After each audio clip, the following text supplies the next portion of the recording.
أدعو رجال الكنيسة، أدعو رجال الكنيسة أولا وقبل أي أحد آخر إلى العودة إلى صوت العقل والحكمة والجلوس للمشاورة في المصائب التي ستنهال عليهم إذا مضوا في هذا الطريق. أنا أذكر شيئا لم أذكره قط في الإعلام.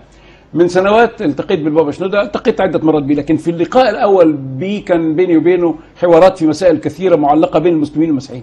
فمن بين ما قاله لي جاء دكتور محمد، إذا المسلمين بطلوا يروحوا للطبيب القبطي وللبقال القبطي وتعبيره للحلاق القبطي، الحلاق والطبيب والصيدلي هيشتغلوا ازاي؟ 25% حسب تصريحات الوزيره من الاطباء والصيادله منهم. قال لي هيعيشوا ازاي الطبيب والبقال والحلاق وبتاع القبطي؟ كيف يعيشون؟ نحن لا نستطيع ان نعيش الا بين المسلمين. هذا كان كلام البابا شنودة لي انا شخصيا في مقر الكاتدرائيه، وفي شهود عليه بعضهم احياء وبعضهم لقي ربه. انما هذا كان موقفه عندما يراجع نفسه ويصل الى شاطئ الصواب.